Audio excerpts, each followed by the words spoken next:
જય સ્વામિનારાયણ વિદ્યાર્થી મિત્રો, કેમ છો બધા? મજામાં? આજે આપણે ધોરણ 6માં સામાજિક વિજ્ઞાન એ અંતર્ગત પ્રકરણ 7 ગુપ્ત યુગ અને અન્ય શાસકો એ વિશે આજે આપણે ચર્ચા કરીશું. વિદ્યાર્થી મિત્રો, તમે બધા જાણો છો કે ઈસુની 3જી સદીમાં મગધમાં પ્રભાવશાળી ગુપ્ત વંશની સત્તા સ્થપાઈ હતી. ગુપ્ત વંશે ભારતમાં રાજકીય એકતા, શાંતિ અને સુરક્ષા સ્થાપી. તેનાથી અપૂર્વ સમૃદ્ધિ આવી. આથી ગુપ્ત યુગને ભારતનો સુવર્ણ યુગ પણ કહેવામાં આવે છે. આ લાઈન નીચે ખાસ તમે અંડરલાઈન કરજો. ગુપ્ત યુગને ભારતનો સુવર્ણ યુગ તરીકે પણ ગણવામાં આવે છે. સુવર્ણ યુગ એટલે દેશની સમગ્ર પ્રજાની સર્વોત્કૃષ્ટ જે પ્રગતિ આબાદી હોય એને આપણે સુવર્ણ યુગ કહી શકીએ. ગુપ્ત સમ્રાટોએ લોકોની શાંતિ અને સમૃદ્ધિ આપી, જેની પ્રશંસા વિદેશી મુસાફરોએ પણ કરી છે. ગુપ્ત યુગનો સુવર્ણ યુગ ઘણે અંશે ગુપ્ત સમ્રાટોનું સર્જન હતું એમ આપણે કહી શકીએ. તો આ ગુપ્ત યુગમાં કયા કયા રાજાઓ થઈ ગયા એ વિશેની આપણે માહિતી મેળવીએ. એમાં સૌથી પ્રથમ રાજવી હતા ચંદ્રગુપ્ત પહેલો. મગધના સામ્રાજ્યમાં શ્રીગુપ્ત ગુપ્ત વંશનો સ્થાપક હતો. ખાસ અંડરલાઈન કરજો વિદ્યાર્થી મિત્રો. મગધના સામ્રાજ્યમાં ગુપ્ત વંશના સ્થાપક કોણ હતા? તો શ્રીગુપ્ત. એના ઉપરથી જ આ ગુપ્ત વંશનું નામ પડ્યું છે. એ ગુપ્ત વંશનો સ્થાપક હતો. તેના પુત્રનું નામ ઘટોત્કચ હતું. ઘટોત્કચના ગુપ્તના અનુગામી રાજા તરીકે ચંદ્રગુપ્ત પ્રથમ એટલે કે શ્રીગુપ્તના, જેને કહી શકાય કે શ્રીગુપ્ત છે એ ચંદ્રગુપ્તના દાદા હતા. તો એ ચંદ્રગુપ્ત પ્રથમ ઈસવીસન 319માં પાટલીપુત્રની ગાદીએ આવ્યો હતો. ચંદ્રગુપ્ત પ્રથમ, બરાબર. તેણે શક્તિશાળી લીછવી જાતિની કન્યા કુમારદેવી સાથે એમણે લગ્ન કર્યા હતા. લીછવીઓની સહાયથી તેણે મગધના રાજ્યનો વિસ્તાર કર્યો હતો. તેણે મગધની પાસેના પ્રયાગરાજ એટલે કે આજનું અલાહાબાદ, જે પાછું પ્રયાગરાજ થઈ ગયું છે, એ પછી સાકેત એટલે કે અયોધ્યા જીતી લઈ મગધનો વિસ્તાર વધાર્યો હતો. તેણે મહારાજને બદલે મહારાજાધિરાજ જેવું ગૌરવપ્રદ બિરુદ પણ ધારણ કર્યું હતું. તેણે પોતાની સત્તા અને પ્રતિષ્ઠાની પ્રતીતિ કરાવવા સેનાના સિક્કા પણ બહાર પાડ્યા હતા. તેઓનો જ્યારે રાજ્યાભિષેક થયો ત્યારથી તેણે ગુપ્ત સંવંત શરૂ કરાવ્યો હતો. સૌરાષ્ટ્રના વલ્લભી રાજ્યના શાસકોએ પણ આ ગુપ્ત સંવંતનો સ્વીકાર કર્યો છે. અને ગુપ્ત સંવંતના આરંભના કારણે હિન્દના ઇતિહાસમાં કાળગણના અને કાળક્રમ અનુસાર ઐતિહાસિક બનાવોની ગોઠવણી પણ શક્ય બની છે. એટલે કે સૌથી પ્રથમ જે આપણે અત્યારે ગુપ્ત વંશ સંવંત જે જોઈ રહ્યા છીએ એની શરૂઆત ચંદ્રગુપ્ત પહેલાએ કરાવી હતી. એના પછી બીજો રાજા સમ્રાટ સમુદ્રગુપ્ત હતો. ચંદ્રગુપ્ત પ્રથમ પછી તેનો પ્રતાપી પુત્ર સમુદ્રગુપ્ત ગાદીએ આવ્યો. સમુદ્રગુપ્તના સમયની માહિતી પ્રયાગરાજના સ્તંભલેખ એટલે કે પ્રયાગ પ્રશિસ્ત અને સિક્કાઓમાંથી મળી આવે છે. આ પ્રશિસ્ત રાજકવિ હરિશેણે રચી હતી. તેમાં સમ્રાટ સમુદ્રગુપ્તના દિગ્વિજયો અને સાંસ્કૃતિક સિદ્ધિઓ એમાં વર્ણન થયેલું છે. તેણે ખૂબ જ ઓછા સમયમાં ઉત્તર ભારતમાં મોટા ભાગમાં રાજ્યોમાંથી માંડી અફઘાનિસ્તાનના કુષાણ શાસનતંત્ર સુધી એણે વિજયયાત્રા કરી હતી. દક્ષિણમાં લગભગ 12 જેટલા રાજાઓને એણે હરાવ્યા હતા. તેણે આ રાજાઓને હરાવી તેમના રાજ્યો ખાલસા કરવાને બદલે તેઓને ખંડિયા રાજાઓ તરીકે ડહાપણપૂર્વક પુનઃ સ્થાપિત કર્યા હતા. એટલે કે રાજ્યનો વહીવટ ચલાવવા રાજ્યપાલો અને અધિકારીઓની એમણે નિમણૂક કરવામાં આવતી હતી સમ્રાટ સમુદ્રગુપ્તના સમયમાં. એ સિવાય સમુદ્રગુપ્ત મહાન વિજેતા અને સંસ્કારી સમ્રાટ પણ હતો. તેની સાહિત્યિક સિદ્ધિઓ તથા ચારિત્ર પણ નોંધપાત્ર હતા. તેણે અનેક કાવ્યોની રચના કરી, કવિરાજનું બિરુદ મેળવ્યું હતું. કમનસીબે તેનું આજે એક પણ કાવ્ય મળતું નથી. એટલે કે ક્યાંક સમય ઘણો વ્યતીત થઈ ગયો છે, એટલે કે કાળક્રમમાં એ કાવ્યો ખોવાઈ ગયા છે. પણ જે તે સમયે અમુક જે પુસ્તકો મળ્યા છે એનામાં એનું વર્ણન એક કાવ્યની રચના એટલે કે કવિરાજ તરીકે કરવામાં આવે છે. તેની એક સિક્કામાં સમુદ્રગુપ્તને વીણા વગાડતો દર્શાવવામાં આવ્યો છે. તેથી તેને સંગીત પ્રેમી હતો એમ પણ આપણે કહી શકીએ. તેના શાસનકાળ દરમિયાન અનેક મંદિરો, પછી બૌદ્ધ વિહારો, જૈન ઉપાશ્રયો બંધાયા હતા. તેણે અશ્વમેઘ યજ્ઞ પણ કર્યો હતો. આ સંદર્ભે તેણે સિક્કા બહાર પાડ્યા હતા. તેણે પોતાના દરબારમાં વિદ્વાનોને એકત્ર કરી ઉચ્ચ પ્રકારનું સાહિત્યનું સર્જન પણ એણે કરાવ્યું હતું. જ્ઞાનીઓની સોબત તેઓ ઈચ્છતા હતા. તેણે હિન્દુ ધર્મને ઉત્તેજન આપ્યું હતું. તેણે સામાજિક રીતરિવાજોનો સ્વીકાર કર્યા હતા. પ્રાચીન ભારતના ઇતિહાસમાં સમુદ્રગુપ્તનું સ્થાન વિશિષ્ટ અને નોંધપાત્ર છે. ગુપ્ત સામ્રાજ્યની મહત્તાનું તે સર્જક તરીકે તેને ગણવામાં આવે છે, જે ચંદ્રગુપ્ત પહેલાનો પુત્ર સમુદ્રગુપ્ત હતો. બરાબર વિદ્યાર્થી મિત્રો, એણે જે એના શાસનમાં જે સિક્કાઓ બહાર પાડ્યા, એની જે કાવ્યલેખનની જે કળા હતી, એ બધા વિશેની વિગતો જોવા આપણને કંઈક ને કોઈ ગ્રંથમાં આપણને જોવા મળે છે. પણ તે સમયે એ યુગને સુવર્ણયુગ તરીકે ઓળખવામાં આવે છે. એટલે કે સુવર્ણયુગ કેને કહેવાય કે જ્યાંના પ્રજાના લોકોને જરા માત્રનો પણ દુઃખ ન હોય, બધી વાતે સુખ સગવડ ભરપૂર પ્રમાણમાં મળતી હોય અને લોકો સુખેથી અને શાંતિથી રહેતા હોય, એ યુગને આપણે સુવર્ણયુગ કહીએ છીએ. એટલે કે સુવર્ણયુગ લાવવામાં જે ગુપ્ત વંશના જે શાસકો હતા, એ પછી ચંદ્રગુપ્ત પહેલો હોય, સમુદ્રગુપ્ત હોય, એમણે બધાએ ઘણી બધી મહેનત કરી હતી અને સુશાસન રાજ્ય વ્યવસ્થા ચલાવી હતી, એમ આપણે કહી શકીએ. બરાબર, હવે આપણે ગુપ્ત શાસન સમયના સિક્કાઓ વિશેની માહિતી મેળવીએ. સમ્રાટ ચંદ્રગુપ્ત બીજો અને વિક્રમાદિત્ય, એના ગુપ્ત વંશના જે આગળના રાજાઓ છે એના વિશેની માહિતી મેળવીએ. જો વિદ્યાર્થી મિત્રો, તમને પેજ નંબર 35 ઉપર સુવર્ણયુગના જે સિક્કાઓ હતા એ વિશેની માહિતી, 4 સિક્કાઓ આગળ પાછળની જે માહિતી છે એ આપવામાં, એના ચિત્રો આપવામાં આવેલા છે. એનો તમે અભ્યાસ કરો તો તમને જાણવા મળશે કે જે સુવર્ણ સિક્કાઓ છે એના ઉપર એક સિક્કામાં એ વીણા વગાડતો પણ દેખાડવામાં આવે છે અને એમના જે શૌર્યગાથાઓ છે એ વર્ણવી છે એવું આપણને સિક્કાઓ ઉપરથી લાગે છે, એની છાપ ઉપરથી. બરાબર, હવે સમ્રાટ ચંદ્રગુપ્ત બીજો અને વિક્રમાદિત્ય એ રાજા વિશેની આપણે માહિતી મેળવીએ. સમુદ્રગુપ્તનું અવસાન થયું, તેના સ્થાને ચંદ્રગુપ્ત બીજો ગાદી ઉપર આવ્યો. તેણે પિતાએ વારસામાં આપેલા વિશાળ સામ્રાજ્યને સફળતાપૂર્વક સાચવ્યું. એટલું જ નહીં, તેણે કેટલાક વિજયો મેળવીને સામ્રાજ્યનો વિસ્તાર પણ એણે વધાર્યો હતો. ચંદ્રગુપ્ત બીજો ગુપ્ત વંશનો સૌથી પ્રભાવશાળી શાસક હતો. તેના સામ્રાજ્યની સરહદો શક રાજ્ય સુધી વિસ્તરેલી હતી. તેણે ગુજરાત ઉપર હુમલો કરી ક્ષત્રપ વંશના રાજ્યનો અંત આણ્યો હતો. આ વિજયની યાદમાં શકારીનું બિરુદ એણે ધારણ કર્યું અને તે વિક્રમાદિત્ય પણ કહેવાયો. બરાબર, કેના કારણે ચંદ્રગુપ્ત બીજો વિક્રમાદિત્ય કહેવાયો કે ગુજરાત ઉપર એણે હુમલો કરી અને જ્યાં ક્ષત્રપ વંશનો એણે રાજ્યનો અંત કર્યો, એના કારણે એને વિક્રમાદિત્ય પણ કહેવાયો. બરાબર, તેણે 300 વર્ષ સુધી પગડંડો જમાવીને બેઠેલા ક્ષત્રપોને હાંકી કાઢવા માટે શક્તિશાળી રાજ્યો સાથે લગ્ન સંબંધો બાંધી તેમની મદદથી પોતાનું સૈન્યબળ વધાર્યું હતું. આ લગ્ન સંબંધો તેણે પોતાના સામ્રાજ્યના વિસ્તારમાં અને દુશ્મનોને માત કરવામાં ખૂબ જ ઉપયોગી થતા હતા. તેણે જીતેલો નવો પ્રદેશ ઘણો જ અગત્યનો હતો. ગુજરાત અને સૌરાષ્ટ્રના સમૃદ્ધ પ્રદેશો, જેમાં ભૃગુ કચ્છ એટલે કે ભરૂચ અને સ્તંભ ખંભાતના જે દીકતા બંદરો હતા તે સમયના, એ ગુપ્ત સામ્રાજ્યને મળ્યા. પરિણામે રાજ્યનો દરિયાઈ વ્યાપાર ખૂબ વધ્યો અને ગુપ્ત રાજાઓ અખૂટ સંપત્તિના માલિક બની ગયા. હવે જો જે તમને નકશો દેખાય છે એ ગુપ્ત શાસિત ભારતનો નકશો છે. એટલે કે ગુપ્ત વંશમાં આટલા બધા જે રાજાઓ થયા એમણે આટલો બધો વિસ્તાર પોતાનો વધાર્યો હતો. જે બ્લુ કલરનો જે તમને ટીકમાર્ક દેખાય છે એમાં ખાસ કરીને સિંધુ, મરુ, વૈશાલી, પાટલીપુત્ર, ગંગા, નર્મદા એ નદીઓ પણ છે. એના સિવાય અરબ સાગર છે, આ પછી હિમાલય સુધી વિસ્તરેલો છે, પાકિસ્તાન, અફઘાનિસ્તાન સુધી, આ બાજુ તમે બાંગ્લાદેશ સુધી આપણે કહી શકીએ, અને મધ્યપ્રદેશ ઉપરથી દિલ્હી, હિમાલય સુધી એમનો જે રાજ્ય વિસ્તાર હતો એ વિસ્તરેલો હતો. એટલે એમણે પોતાનો રાજ્ય વિસ્તાર ખૂબ જ પ્રમાણમાં વિકસિત કર્યો હતો એમ પણ આપણે કહી શકીએ. બરાબર વિદ્યાર્થી મિત્રો, હવે આપણે ચંદ્રગુપ્ત દ્વિતીયના સમયમાં આવેલા જે ચીની યાત્રાળુ હતા ફાહિયાને, એણે ગુપ્ત રાજ્ય વહીવટના અને ગુપ્ત સામ્રાજ્યની સમૃદ્ધિના ખૂબ જ વખાણ કર્યા હતા. એ વિશેની આપણે માહિતી મેળવીએ. તો એક તો વિદ્યાર્થી મિત્રો, આ જે ચીની યાત્રાળુ ચંદ્રગુપ્ત દ્વિતીયના સમયમાં આવેલો એનું નામ હતું ફાહિયાન. તો એની નીચે ખાસ તમે અંડરલાઇન કરજો. જેણે ગુપ્ત સામ્રાજ્યની સમૃદ્ધિના ખૂબ જ વખાણ કર્યા છે પોતાના પુસ્તકમાં. ચંદ્રગુપ્ત બીજો વૈષ્ણવ ધર્મી હોવા છતાં અન્ય ધર્મો પ્રત્યે ખૂબ આદરભાવ ધરાવતો. તેનો સેનાપતિ આમ્રકારદેવ બૌદ્ધ ધર્મી અને રાજ્યમંત્રી વર્ષેન શૈવ ધર્મી હતો. એટલે કે જે તે સમયે હિન્દુ, મુસ્લિમ એમ નહીં, પણ વૈષ્ણવ ધર્મી, પછી બૌદ્ધ ધર્મી, શૈવ ધર્મી એટલે ભગવાન શિવને માનવાવાળા, ભગવાન વિષ્ણુને માનવાવાળા એવા વર્ણોના લોકો રહેતા હતા.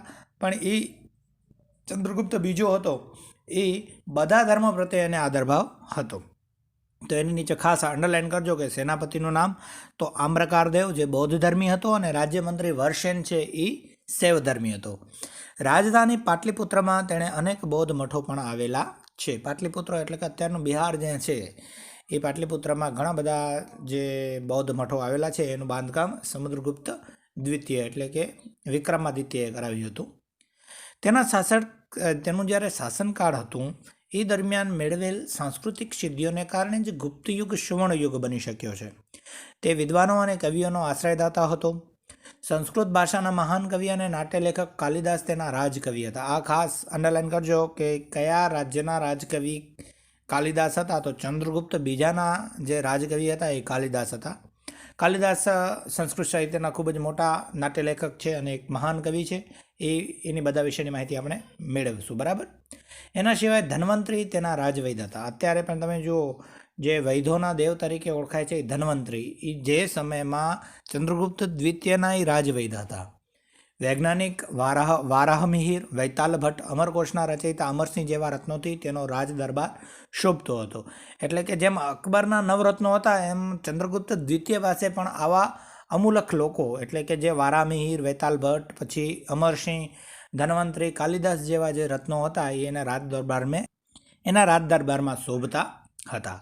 તેના સમયમાં શિલ્પ અને સ્થાપત્ય અને ચિત્રકલાનો સુંદર વિકાસ થયો હતો. અજંતાના ઘણા કલામંડપો તેના સમયમાં તૈયાર થયા. તેણે રાજધાની પાટલીપુત્રમાં અનેક બૌદ્ધ મઠો બંધાવ્યા હતા. દિલ્હી પાસેનો મહેરૌલી લોહસ્તંભ તેના સમયમાં સ્થપાયો હતો. મહેરૌલી લોહસ્તંભ તમને અત્યારે પણ દિલ્હીમાં જોવા મળે. વિદ્યાર્થી મિત્રો ક્યારેક એ બાજુ જાઓ તો એ સ્તંભની તમે મુલાકાત લેજો. ખૂબ જ અદ્ભુત જે કાળાગીરીથી એણે લોહસ્તંભ બનાવ્યો છે કે જેને સદીઓ સુધી હજી સુધી કાટ નથી લાગ્યો. એટલે કે આપણે સામાન્ય રીતે જોઈએ તો કોઈ પણ લોખંડને કાટ લાગતો હોય છે, પણ લોહસ્તંભ છે એ સદીઓ પહેલાં બનેલો છે પણ હજી સુધી તાપ અને વરસાદમાં રહેવા છતાં એને કાટ નથી લાગ્યો. એટલે કે એને મિશ્ર ધાતુથી બનાવવામાં આવ્યો છે જે તે સમયે, બરાબર. તો એ સ્તંભની ખાસ વિશેષતા છે. એ સિવાય તેણે પાટલીપુત્ર ઉપરાંત ઉજ્જૈનને બીજી રાજધાની બનાવી હતી. તેણે રાજ્યને જુદા જુદા વહીવટી એકમોમાં વહેંચી સુવ્યવસ્થિત વહીવટ ચલાવ્યો. લગભગ ઈસવીસન 414માં એ અરસામાં એટલે કે ઈસવીસન 414ના અરસામાં મહાન સમ્રાટ ચંદ્રગુપ્ત એટલે કે વિક્રમાદિત્યનું અવસાન થયું હતું, બરાબર. એવી રીતે જે ગુપ્ત યુગ હતો, સુવર્ણ યુગ હતો, એના રાજાઓ વિશેની વિદ્યાર્થી મિત્રો આપણે માહિતી મેળવીએ. હવે આ રાજાઓ કેવી રીતે પોતાનું રાજ્ય શાસન ચલાવતા એના વિશેની માહિતી મેળવીએ. તો ગુપ્ત સામ્રાજ્યનો પ્રથમ તો જોઈએ અંત કેવી રીતે થયો. તો આપણે જોયું કે પ્રથમ ચંદ્રગુપ્ત પહેલો એટલે કે પ્રથમ ગુપ્ત વંશની જેણે ગુપ્ત વંશની સ્થાપના કરી હતી એમનો પુત્ર ચંદ્રગુપ્ત પહેલો, એના પછી આવ્યા સમ્રાટ સમુદ્રગુપ્ત, એના પછી ચંદ્રગુપ્ત બીજો. હવે ગુપ્ત સામ્રાજ્યનો અંત કેવી રીતે થયો એના વિશેની માહિતી મેળવીએ. તો ચંદ્રગુપ્ત બીજાના અવસાન પછી તેના પ્રતાપી પુત્ર કુમારગુપ્ત પહેલો ગાદીએ આવ્યો. ખાસ અંડરલાઈન કરજો આની નીચે. ચંદ્રગુપ્ત પછી કોણ આવ્યો ગાદીએ? ચંદ્રગુપ્ત બીજા પછી તો કુમારગુપ્ત એનો પુત્ર. તેના સમયમાં નાલંદાની પ્રસિદ્ધિ, બૌદ્ધ વિદ્યાપીઠ અને અજંતાની કેટલીક ગુફાઓ તેના સમયમાં તૈયાર થઈ. જે તે સમયમાં વિદ્યાર્થી મિત્રો આપણી જે ભારતીય સંસ્કૃતિ છે એનામાં મહાન વિદ્યાપીઠો થઈ જેનાથી દેશ વિદેશના વિદ્યાર્થીઓ તેમાં ભણવા આવતા. એવી એક હતી નાલંદા વિશ્વવિદ્યાપીઠ એટલે કે જેને વિશ્વવિદ્યાલય કહી શકાય, કે બીજા દેશના વિદ્યાર્થીઓ પણ એમાં ભણવામાં આવતા. તો એ નાલંદા વિદ્યાપીઠ છે એ ચંદ્રગુપ્ત બીજાના પુત્ર કુમારગુપ્ત છે એના સમયમાં થઈ હતી. એના સિવાય અજંતા ઇલોરાની જે ગુફાઓ છે એ પણ એના સમયમાં તૈયાર થઈ હતી. કુમારગુપ્ત પહેલાં પછી તેનો વીરપુત્ર સ્કંદગુપ્ત ગાદી પર બેઠો. સ્કંદગુપ્ત પછીના નિર્બળ શાસકો જનૂની અને શક્તિશાળી હુણોના આક્રમણને ખાડી શક્યા નહીં અને ગુપ્ત સામ્રાજ્ય ઈસવીસન 550માં છિન્ન ભિન્ન થઈ ગયું અને એમનું અંત થયું, બરાબર. તો આવી રીતે ગુપ્ત વંશનું અંત થયું. હવે ગુપ્ત વંશની શાસન વ્યવસ્થા કેવી હતી એના વિશેની માહિતી મેળવીએ. ઉપર વિદ્યાર્થી મિત્રો તમને પેજ નંબર 36 ઉપર જુઓ નાલંદા વિદ્યાપીઠ અને અજંતાની ગુફાઓ છે એના ચિત્રો આપેલા છે. નાલંદા વિદ્યાપીઠ છે એ ખૂબ જ મોટી વિશ્વવિદ્યાલય કહેવામાં આવતી. એના સિવાય બીજી એક હતી તક્ષશિલા વિદ્યાપીઠ જે ભારતનું એક સાંસ્કૃતિક ગૌરવ ગણી શકાય, કે જેનામાં દેશ વિદેશથી વિદ્યાર્થીઓ ભણવા માટે આવતા હતા એ વિદ્યાપીઠમાં. અને અજંતા ઇલોરાની ગુફાઓ જ્યાં બૌદ્ધ મઠો છે, પછી ગુફાઓ છે, તો એની જે કોતરણી છે કે કારીગરી છે એ પણ અદ્ભુત પ્રકારની છે. તો જ્યારે પણ તમે એ બાજુ જાઓ તો આ બે જે સ્થળો છે એની મુલાકાત લેજો, બરાબર. તો એ ગુપ્ત શાસક હતું, ગુપ્ત શાસન હતું એ સમયમાં એમને તૈયાર કરવામાં આવેલી હતી. અને અંતે ઈસવીસન 550માં ગુપ્ત વંશનું જે ગુપ્ત સામ્રાજ્ય હતું એનો અંત થયો. હવે આપણે ગુપ્ત યુગની જે શાસન વ્યવસ્થા હતી એના વિશેની માહિતી મેળવીએ તો ગુપ્ત યુગના શાસનતંત્ર વિશે આપણે અભિલેખો, સ્મૃતિઓ અને પુરાણોમાંથી માહિતી મળે છે. તે પ્રમાણે શાસનતંત્ર કેન્દ્રીય, પ્રાંતીય અને સ્થાનિક એમ 3 વિભાગોમાં વહેંચાયેલું હતું. કેવી રીતે? તો શાસન કેવી રીતે? એક તો કેન્દ્રનું, પછી પ્રાંતીય અને પછી સ્થાનિક, એવી રીતે 3 તંત્રમાં વહેંચાયેલું હતું. એના વિશેની આપણે આગળ ચર્ચા કરીએ. તો વિદ્યાર્થી મિત્રો, ગુપ્ત શાસન તંત્રમાં જે સમ્રાટ વહીવટ તંત્રના કેન્દ્ર સ્થાને હતો એ રાજા જ હોય. તેઓ મહારાજાધિરાજ, પરમ ભાગવત જેવા બિરુદો ધરાવતા હતા. વહીવટ તંત્રમાં મુખ્ય સેનાપતિ, મહાબલાધિકૃત કે વિદેશ મંત્રી, મહાસંધિ વિગ્રહક, મહેલો અને દ્વારોના રક્ષકોના વડાને મહાપ્રતિહારો કહેવામાં આવતા હતા. પછી મહાઅશ્વપતિ એ ઘોડેસવાર સેનાના વડા હોય એમને કહેવામાં આવતું. મહેસૂલી વડા હોય અને મહાપિલુપતિ અને હાથી સેનાના વડા હોય અને મહાપિલુપતિ તરીકે ઓળખવામાં આવતા હતા. રાજ્યના દસ્તાવેજો સાચવવા માટે પુસ્તપાલની નિમણૂક કરવામાં આવતી હતી. એવી રીતે અલગ અલગ એમને જે આપણે ખાતાઓ હોય અત્યારે જેમ કે વિદેશ મંત્રી હોય કે મુખ્યમંત્રી હોય કે વડાપ્રધાન હોય, એવી રીતે એમને પણ ખાતાઓની વહેંચણી કરવામાં આવતી હતી. પ્રાંતના વડા તરીકે મોટે ભાગે રાજકુમારોને મૂકવામાં આવતા. કુમારમાત્ય અને આયુક્ત પ્રાંતમાં મુખ્ય ભૂમિકા ભજવતા પ્રાંતને ભુક્તિ કહેવામાં આવતું હતું, જેના વડા પ્રાદેશિક હતા. પ્રાંતને જિલ્લામાં વહેંચવામાં આવતું. જિલ્લાને વિષય કહેવામાં આવતો હતો જે તે સમયે જ્યારે ગુપ્ત શાસન વ્યવસ્થા હતી ત્યારે. બરાબર. ગ્રામ કક્ષાએ સમિતિ બનાવવામાં આવતી, જેમાં વડીલો, ગામના મુખી અને અગત્યના વયસ્ક નાગરિકોનો સમાવેશ કરવામાં આવતો હતો. તો એવી રીતે એની રાજ્ય વ્યવસ્થા ચલાવવામાં આવતી હતી, શાસન વ્યવસ્થા જેને કહી શકાય. હવે આપણે જોઈએ જે તે સમયની ગુપ્ત યુગની આર્થિક સ્થિતિ. તો વિદ્યાર્થી મિત્રો, ગુપ્ત યુગ આર્થિક પરિસ્થિતિમાં ભારતનો સુવર્ણ યુગ હતો. એ આપણે પહેલાં જ એની ચર્ચા કરી કે જે તે સમયમાં ખેતી, આંતરિક વેપાર હોય, આંતરરાષ્ટ્રીય વેપાર ખૂબ જ વિકસ્યો હતો.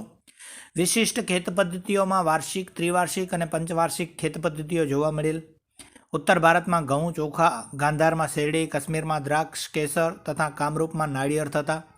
બંગાળમાં પુષ્કળ પ્રમાણમાં ચોખા થતા. ગુજરાત અને સિંધમાં કપાસનો પાક અને બંગાળામાં રેશમનું ઉત્પાદન થતું. દક્ષિણ ભારતમાં મરી મસાલા, રેશમ અને કપાસનો વેપાર વિકસ્યો હતો ગુપ્ત યુગના સમયમાં. રાજા કુલ ઉત્પાદનનો 6ઠ્ઠો ભાગ કર તરીકે લેતા હતા. બ્રાહ્મણો અને મંદિરોને ભૂમિ દાનમાં આપવામાં આવતી હતી. આંતરરાષ્ટ્રીય વેપાર એ ગુપ્ત યુગની વિશેષતા હતી. ભારતથી સ્થળ માર્ગે મધ્ય એશિયા થઈને યુરોપ સુધી સુતરાઉ કાપડ, રેશમી કાપડ, મસાલા એ વગેરેને નિકાસ કરવામાં આવતી હતી. તો ખંભાત, ભરૂચ, સોપારા અને તામ્રલિપ્તિ જેવા આંતરરાષ્ટ્રીય બંદરોના માધ્યમથી વિશ્વના પૂર્વ અને પશ્ચિમ ભાગમાં સુતરાઉ કાપડ, રેશમી કાપડ, મસાલા, તેજાના, ઇમારતી લાકડાની નિકાસ થતી. અને ત્યાંની જ્યારે સોનું અને ચાંદી અન્ય ચીજોની આયાત, એટલે કે જે તે સમયમાં ગુપ્ત વંશના જે રાજ્યો હતા એનામાં જે કાપડ હોય, સુતરાઉ કાપડ, રેશમી કાપડ, મસાલા હોય, તેજા હોય, એ બધાને બીજા દેશમાં વેચી આવતા અને તે દેશમાંથી સોનું, ચાંદી અને અન્ય ચીજો છે એ ખરીદીને લઈ આવતા હતા. તો એવી રીતે આર્થિક સ્થિતિ પણ ખૂબ જ સદ્ધર હતી, એટલે એને સુવર્ણયુગ તરીકે પણ ઓળખવામાં આવે છે. બરાબર. હવે આવીએ ધાર્મિક સ્થિતિ ઉપર. તો વિદ્યાર્થી મિત્રો, પહેલાં આપણે જોયું કે જે ચંદ્રગુપ્ત બીજો હતો એ બધા ધર્મો પ્રત્યે ખૂબ જ માન ધરાવતો હતો. તો ગુપ્ત યુગમાં હિન્દુ ધર્મ અને સંસ્કૃતિ પૂર્ણ કલાએ ખીલેલી જોવા મળે છે. ગુપ્ત સમ્રાટો વૈષ્ણવ ધર્મને રાજ્ય ધર્મનો દરજ્જો આપતા, એટલે કે વિષ્ણુ ભગવાનની પૂજા કરતા વૈષ્ણવ ધર્મ તેઓ અપનાવતા હતા. પરિણામે વિષ્ણુ અને તેમના અવતારો શ્રી રામ અને શ્રી કૃષ્ણ આ સમયમાં મહદઅંશે પૂજાતા. લક્ષ્મી દેવી તરીકે બહુ જ ખ્યાત થયા હતા. આ જ સમયમાં રામાયણ અને મહાભારત તેમજ પુરાણોનું પુનઃસંકલન થયું. શ્રીમદ ભગવદ્ ગીતા આ સમયે ખૂબ જ મહત્વપૂર્ણ ગ્રંથ બન્યો. એ સિવાય વૈષ્ણવ ધર્મની જેમ જ શૈવ ધર્મ પણ ગુપ્તકાળમાં વિકસ્યો હતો. દક્ષિણ ભારતમાં શૈવ સંતો નયનાર, ખાસ અંડરલાઇન કરજો વિદ્યાર્થી મિત્રો, દક્ષિણ ભારતમાં જે શૈવ સંતો હતા એ નયનાર તરીકે ઓળખાતા એટલે કે કહેવાતા હતા. અને જ્યારે વૈષ્ણવ સંતો હતા એ અલવાર કહેવાતા હતા. બરાબર. તો એ અલગ અલગ એમના નામ હતા. પછી મહિષાસુર મર્દિની એટલે કે દુર્ગા માતાની પૂજા પણ એમાં જે તે સમયમાં પ્રચલિત થઈ હતી. સૂર્ય અને કાર્તિકેયની પૂજા જે શૈવ ધર્મી હતા એ લોકો કરતા હતા. બરાબર. એના સિવાય ગુપ્ત યુગમાં બૌદ્ધ ધર્મ અને જૈન જે ધર્મ છે એનો પણ વિકાસ ખૂબ જ મોટા પ્રમાણમાં થયો હતો. સમુદ્રગુપ્ત બૌદ્ધ ધર્મનો સંરક્ષક હતો. બૌદ્ધ ધર્મના મહાયાન અને હીનયાન પંથ જે તે સમયે એટલે કે સમુદ્રગુપ્તના સમયમાં વિકસ્યા હતા. એટલે એમ કહી શકાય કે ધાર્મિક સ્થિતિ પણ ખૂબ જ મહત્ત્વપૂર્ણ હતી અને જે સંસ્કૃતિ અને હિન્દુ ધર્મ હતો એ પૂર્ણપણે ખીલેલો જોવા મળેલ હતો. બરાબર વિદ્યાર્થી મિત્રો, હવે આપણે જોઈએ ગુપ્ત યુગની સાંસ્કૃતિક સ્થિતિ. ગુપ્ત યુગ સાંસ્કૃતિક રીતે ભારતનો સુવર્ણયુગ હતો. આ યુગમાં અનેક નવી ભાષાઓ ઉત્પન્ન થઈ હતી. કાલિદાસ, સ્કંદસ્વામી, હરિસ્વામી અને રાણી વિજયા તથા આર્યશૂર આ સમયના મહત્ત્વના સાહિત્યકારો હતા. આ જે સમય હતો એમાં સર્વમાં કાલિદાસ સર્વશ્રેષ્ઠ હતા. કાલિદાસને ભારતના શેક્સપિયર પણ કહેવામાં આવતા હતા. એની નીચે ખાસ અંડરલાઇન કરજો, ભારતના શેક્સપિયર કોને કહેવામાં આવે છે? તો કાલિદાસને. તેણે ભારતીય મહાકાવ્યોની કથા વસ્તુ લઈ અભિજ્ઞાન શાકુંતલમ, રઘુવંશમ અને મેઘદૂત જેવા મહાકાવ્યોની રચના કરી હતી. આની નીચે પણ વિદ્યાર્થી મિત્રો ખાસ અંડરલાઇન કરજો કે કાલિદાસ દ્વારા અભિજ્ઞાન શાકુંતલમ, રઘુવંશમ અને મેઘદૂત જેવા કાવ્યોની રચના કરવામાં આવી હતી. ગુપ્ત યુગ એ મંદિર સ્થાપત્યોની રચનાનો યુગ હતો. ગુજરાતમાં ગોપ, નચના કોઠારનું પાર્વતી મંદિર અને ઝાંસીનું મંદિર એ ભારતમાં સૌપ્રથમ ઇન્ટેરી મંદિરો છે, એટલે કે ઈંટથી બનાવવામાં આવ્યા છે. ગુપ્ત યુગ આ દ્રષ્ટિએ મંદિર સ્થાપત્યની શરૂઆત દર્શાવે છે. એ સિવાય દુર્ગા, બુદ્ધ, કૃષ્ણ અને શિવની મૂર્તિઓ આ કાળે મોટા પ્રમાણમાં બની હોય એમ માનવામાં આવે છે. બરાબર, તો એવી રીતે સાંસ્કૃતિક સ્થિતિ પણ ખૂબ જ સબળ હતી. હવે આપણે જોઈએ વિજ્ઞાનની સ્થિતિ. તો વૈજ્ઞાનિક રીતે આપણે આગળ જ આપણે જોઈ ગયા હતા વિદ્યાર્થી મિત્રો કે મહાન વૈજ્ઞાનિકોમાં આર્યભટ્ટ અને વારામિહિર આ સમયમાં થઈ ગયા હતા. જે મહાન ગણિતજ્ઞ કહેવાય છે આર્યભટ્ટ, જેણે શૂન્યની શોધ કરી હતી. અને બીજા વારામિહિર. આર્યભટ્ટે શૂન્ય તથા દશાંશ પદ્ધતિની શોધ કરી અને વારામિહિરે બૃહદ સંહિતા નામનો ખગોળશાસ્ત્રનો લગતો મહત્વપૂર્ણ ગ્રંથ એમણે લખ્યો હતો. ખાસ આની નીચે અંડરલાઇન કરજો વિદ્યાર્થી મિત્રો, ગુપ્ત યુગમાં બે મહાન વિજ્ઞાની થઈ ગયા. એક આર્યભટ્ટ ગણિતજ્ઞ જેને કહી શકાય, અને બીજા ખગોળશાસ્ત્રી એવા વરાહમિહિર. એમણે બૃહદ સંહિતાની પણ જે ગ્રંથ હતો ખગોળશાસ્ત્રને લગતો એમણે એ લખ્યો હતો. બરાબર, અને આર્યભટ્ટે તો શૂન્ય અને દશાંશ પદ્ધતિની શોધ કરી હતી. એ વિશે આપણે જાણીએ છીએ. એના સિવાય વિદ્યાર્થી મિત્રો વાઘભટ્ટે આયુર્વેદ ક્ષેત્રે અષ્ટાંગ હૃદય સંહિતા નામનો મહાન ગ્રંથ લખ્યો હતો. આ કાળે મનુષ્યો અને પ્રાણીઓ માટે વેદશાસ્ત્ર વિકસ્યું હતું. હાથી ઘોડાની દવાઓ પણ શોધાઈ હતી. રસાયણશાસ્ત્રનો પણ ખાસો વિકાસ થયો હતો. તેનું જ સર્વશ્રેષ્ઠ ઉદાહરણ દિલ્હી પાસે આવેલો જે આપણે સ્તંભની વાત કરી હતી ને, મેહરૌલીનો લોહ સ્તંભ છે કે જેને હજી સુધી કાટ નથી લાગ્યો, એનો રસાયણશાસ્ત્રનો એક સર્વશ્રેષ્ઠ ઉદાહરણ છે કે એ બધા કેવા રસાયણો એમને વાપર્યા હશે કે જેના કારણે હજી સુધી સ્તંભને કાટ લાગ્યો નથી. બરાબર, તો જે મહત્ત્વની જે બાબતો છે એની નીચે ખાસ અંડરલાઇન કરજો. એક તો આર્યભટ્ટે શૂન્ય અને દશાંશ પદ્ધતિની શોધ કરી. વારામિહિરે બૃહદ સંહિતા નામનો ખગોળશાસ્ત્રને લગતો મહત્વપૂર્ણ ગ્રંથ લખ્યો. અને વાઘભટ્ટે અષ્ટાંગ હૃદય સંહિતા નામનો મહાન ગ્રંથ લખ્યો હતો. બરાબર વિદ્યાર્થી મિત્રો, તો આ રીતે વિજ્ઞાનની સ્થિતિ અને જે તે સમયના જે લોકો હતા એ આજે પણ એનો ફાળો જે તે ક્ષેત્રમાં ખૂબ મહત્ત્વપૂર્ણ છે. એટલે કહી શકાય કે એ યુગ પણ એમનો સુવર્ણ યુગ હતો. તો આ હતું ગુપ્ત યુગના જે શાસન વ્યવસ્થા હતી, આર્થિક સ્થિતિ, પછી સાંસ્કૃતિક સ્થિતિ અને વિજ્ઞાનની સ્થિતિ હોય કે પછી આપણે આર્થિક સ્થિતિની પહેલાં આપણે વાત કરી, ધાર્મિક સ્થિતિની વાત કરી. તો ખૂબ જ મહત્ત્વપૂર્ણ રીતે સારી સ્થિતિમાં ગુપ્ત વંશના રાજાઓ હતા, એમણે રાજ્ય શાસન ચલાવ્યું હતું એમ આપણે કહી શકીએ. વિદ્યાર્થી મિત્રો, હવે એક બીજા રાજા વિશેની માહિતી મેળવીએ જેનું નામ હતું સમ્રાટ હર્ષવર્ધન. જે વિશેની માહિતી તમને પેજ નંબર 38 ઉપર જે મધ્ય પેજ છે ત્યાંથી શરૂઆત થાય છે એની. તો ગુપ્ત યુગ પછી પ્રાચીન ભારતના મહત્વપૂર્ણ રાજ્યોમાં હર્ષવર્ધનનું રાજ્ય ગણવામાં આવે છે. તેઓ થાનેશ્વરના પુષ્યભૂતિ વંશના હતા. ખાસ અંડરલાઇન કરજો, થોડાક શબ્દો છે એ અઘરા છે કે સમ્રાટ હર્ષવર્ધન હતા એ થાનેશ્વરના પુષ્યભૂતિ વંશના હતા. તેમના પિતાનું નામ પ્રભાકર વર્ધન હતું. પ્રભાકર વર્ધનના પુત્ર રાજ્યવર્ધન અને હર્ષવર્ધન એટલે કે બે પુત્રો હતા, અને પુત્રીનું નામ હતું રાજ્યશ્રી. રાજ્યશ્રી કનોજના રાજા ધ્રુવ વર્માને પરણી હતી. ગોડ રાજવી શશાંક અને માલવ રાજે રાજ્યશ્રીનું અપહરણ કરી રાજ્ય પર આક્રમણ કરતા મોટી કટોકટી ઊભી થઈ હતી અને રાજ્યવર્ધનનું મૃત્યુ થયું. રાજ્યશ્રીને બચાવવા જતાં એમનું રાજ્યવર્ધનનું મૃત્યુ થયું હતું, જે હર્ષવર્ધનના ભાઈ હતા. બરાબર, આવી કટોકટીભરી પરિસ્થિતિમાં ઈસવીસન 606માં સમ્રાટ હર્ષે રાજ્યારોહણ કર્યું.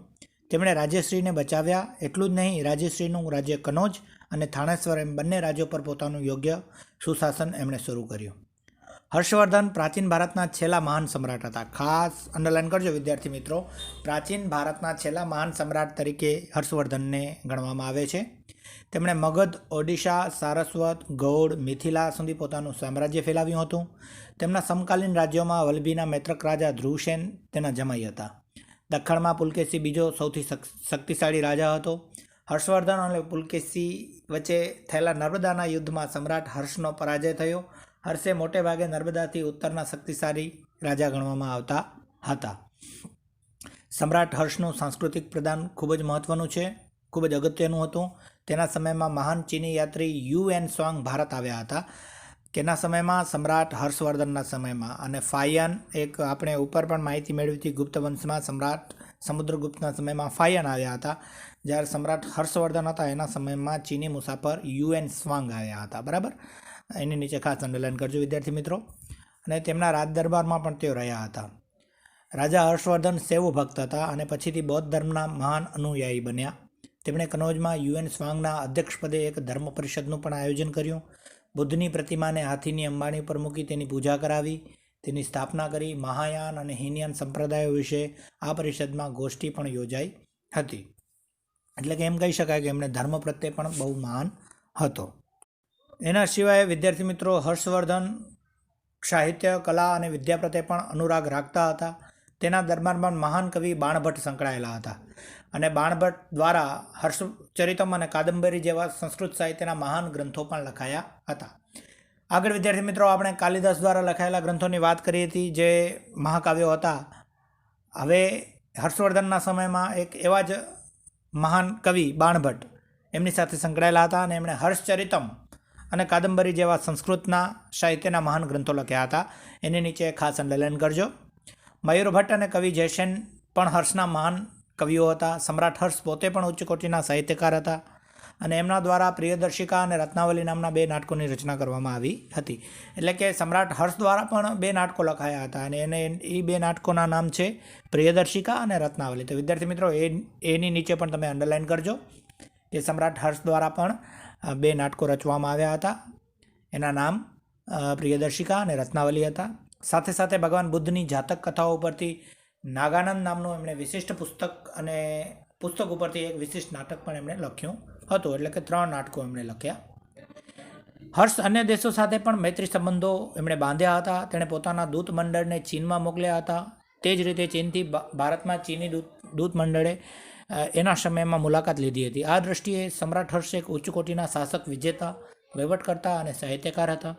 તેમણે નાલંદા વિદ્યાપીઠને નિભાવવા માટે 100 ગામ ભેટમાં આપ્યા હતા. જે આપણે આગળ વાત કરીને વિદ્યાર્થી મિત્રો, નાલંદા વિદ્યાપીઠ હતી જે કુમારગુપ્તના સમયમાં એની સ્થાપના થઈ હતી. એના નિભાવ માટે સમ્રાટ હર્ષવર્ધને 100 જેટલા ગામ ભેટ આપ્યા હતા, જેનાથી નાલંદા વિદ્યાપીઠનો જે આપણે કહી શકાય કે એનો નિભાવ ખર્ચ થઈ શકે. એટલે આપણે એ ઉપરથી જાણી શકીએ કે સમ્રાટ હર્ષવર્ધન કેટલા મહાન રાજા હતા. બરાબર. એના સિવાય એક બીજા રાજા છે પુલકેશી બીજો. વિદ્યાર્થી મિત્રો, સમ્રાટ હર્ષના સમકાલીન રાજાઓમાં સૌથી શક્તિશાળી ચાલુક્યવંશી રાજા પુલકેશી બીજા હતા. તેમણે મહારાષ્ટ્રમાં રાષ્ટ્રકૂટો પાસેથી સત્તા આંચકી રાજ્ય એમણે સ્થાપ્યું હતું. પુલકેશી બીજાએ 40 વર્ષ જેટલા લાંબા સમય સુધી એણે શાસન કર્યું હતું. તેણે સમ્રાટ હર્ષને પણ હરાવ્યા હતા. એ આપણે આગળ જોયું કે સમ્રાટ હર્ષવર્ધન પણ પુલકેશી બીજા સામે હાર્યા હતા.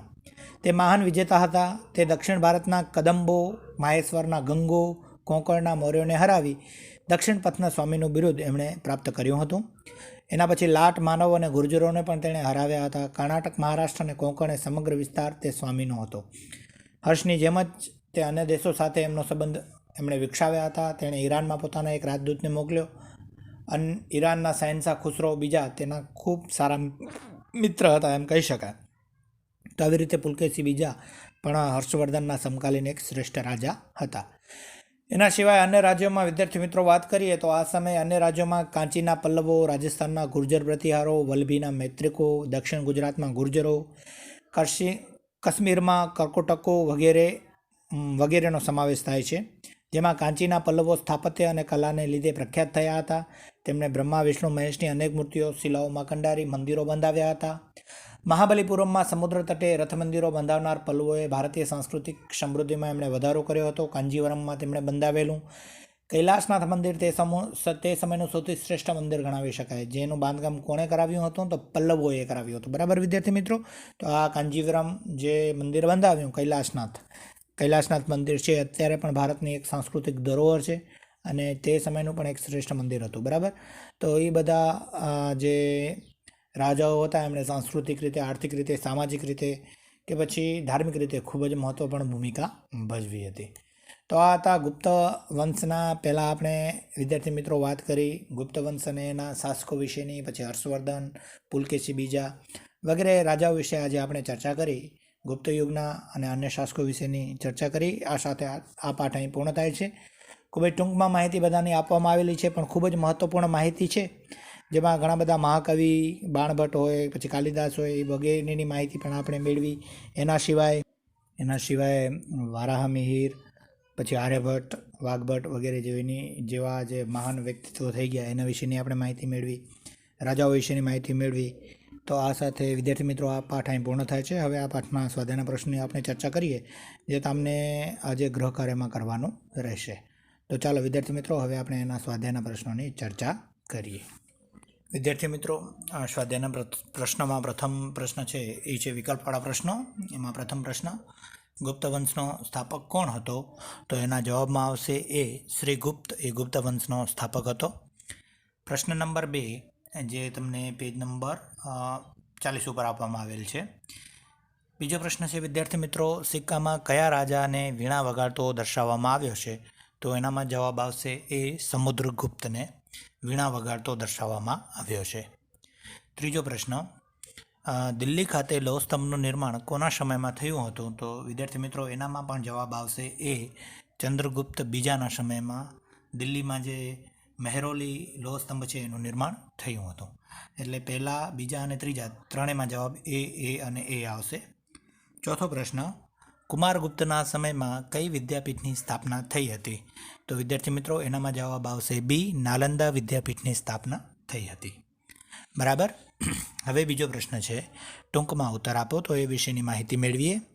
એમાં પ્રથમ પ્રશ્ન છે, કયા સમ્રાટના સમયમાં ગુપ્ત યુગ સુવર્ણ યુગ તરીકે ઓળખાયો?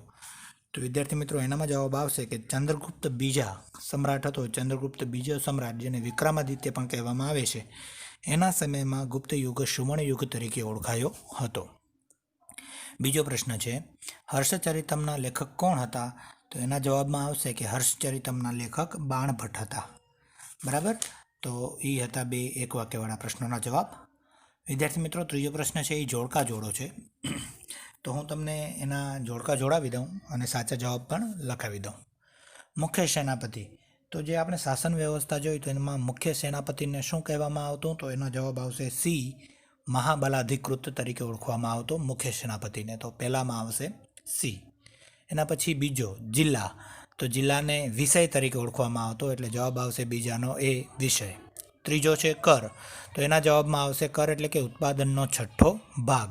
તો ત્રીજામાં આવશે બી, ઉત્પાદનનો છઠ્ઠો ભાગ. ચોથો છે બાણભટ્ટ, તો એણે અષ્ટાંગ હૃદય નામનું એક ગ્રંથ લખ્યો હતો. તો એનામાં જવાબ આવશે ઈ, બાણભટ્ટ એટલે અષ્ટાંગ હૃદય. અને પાંચમો ઈરાનનો શહેનશાહ, તો એનો જવાબ આવશે ખુસરો, ડી. બરાબર. તો પહેલામાં આવશે સી, બીજામાં આવશે એ, ત્રીજામાં આવશે બી, ચોથામાં ઈ અને પાંચમામાં ડી. એવી રીતે એના જવાબ આવશે. તો સાચી રીતે તમે જોડી બનાવી અને જવાબ લખવાના રહેશે. તો આ સાથે સ્વાધ્યાયના પ્રશ્નો પણ અહીં પૂર્ણ થાય છે. વિદ્યાર્થી મિત્રો, આ પાઠ આપણે અહીં પૂર્ણ કરીએ છીએ. મને આશા છે કે આ પાઠની સંપૂર્ણ માહિતી તમને મળી ગઈ હશે. હવે વિદ્યાર્થી મિત્રો, આ પાઠનું ફરીથી એકવાર વાંચન કરી અને પછી સારા અને સુવાચ્ય અક્ષરે આ પાઠના સ્વાધ્યાયના પ્રશ્નો તમને સામાજિક વિજ્ઞાનની નોટબુકમાં કરવાના રહેશે ગૃહ કાર્યમાં. અને ગૃહ કાર્ય કરી લીધા પછી એનો ફોટો મારા નંબર ઉપર તમને મોકલવાનો રહેશે. તો અત્યારે વિદ્યાર્થી મિત્રો, તમે ઘરે રહો, સુરક્ષિત રહો અને શાંતિથી ગૃહ કાર્ય કરજો. બરાબર. આભાર. Thank you. Have a nice day.